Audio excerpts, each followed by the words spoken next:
14 अगस्त 75 year हो गए पाकिस्तान में, 75 साल।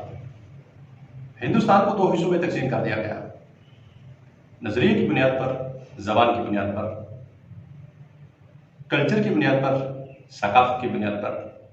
2 कौमें बन गई, 2 परचम बने। एक परचम हमने उठा लिया इस्लाम का नाम लेकर, और एक परचम बाकी रहे हिंदुस्तान ने उठा लिया हिंदू मत का नाम लेकर। ये 2 परचम नहीं थे, ये 2 अलग तहजीबें थी, एक पूरा तहजीब का सिलसिला। एक तरफ मैशियत, सियासत, मजहब, शादी ब्याह, रस्में, छोटी बड़ी, हमारे रोज तर्ज जिंदगी, रोजमर्रा की तर्ज जिंदगी वो एक तरफ जा रही है।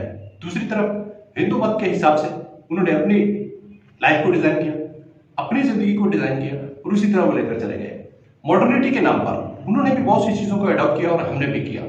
एक 75 साल के बाद अगर हम ये सारे का सारा, यानी ये जो यूं जा रहे थे, दोनों मुतजाद जा रहे थे, या यूं कहिए 2 टकराव रखने वाली, यानी टकराव रखने वाली, ये यूं दोनों तहजीबें अलग थी, दोनों कौमों की जबानें टकरा गई थी, दोनों के रस्म रिवाज टकरा रहे थे। उस वक्त जब ये सेपरेशन की बात हो रही थी, 75 साल पहले की बात कर रहा हूँ, 1947 की बात कर रहा हूँ, कि जब ये था, उस वक्त वहां बसने वाले लोग, उससे पहले ये तहरीक चली, जब उससे पहले बसने वाले लोगों के पास सिर्फ एक चॉइस थी, वो ये चाहते थे सेपरेट स्टेट होगी।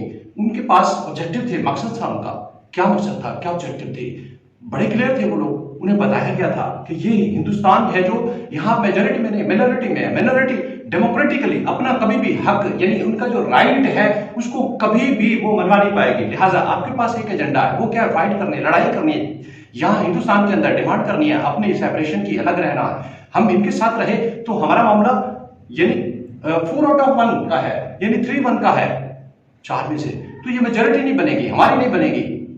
हम 20%, 15%, 25% डिफरेंट ओपिनियंस थे जो लोगों को बताया गया, उन्हें एक पॉइंट पर लाया गया, मोटिवेट किया गया, उन्हें बताया गया, वो लोग लड़े, कायम हो गए, एक 1 पॉइंट एजेंडे पर लड़े, ओनली सेपरेशन। क्यों? ये इसके बिहाइंड एक पूरी थ्योरी है, पूरा एक कल्चर है, पूरी एक सकाफत है, पूरा एक नजरिया है। आज मैं सवाल करने आया, 1947 से 75 साल का सफर, 2022 तक का, हमने क्या खोया, क्या पाया? कोई ऑब्जेक्टिव्स जस्ट आप उसको हमारी सेलिब्रेशंस में दिखा दीजिए। आज कितनी जगहों पर ऐसी स्पीचेस हुई, कितनी जगहों पर ऐसी परफॉर्मेंस हुई, कितनी जगह पर हमारे आबा वज़रा की इंटेंशंस तो जो थी, जिसको लेकर ये रियासत, ये स्टेट बनाई गई, ये अलग सेपरेशन की गई, ये बंटवारा किया गया, वो बताई गई। कितने आज के लोग हैं ऐसे जो जानते हैं कि बंटवारा क्यों हुआ?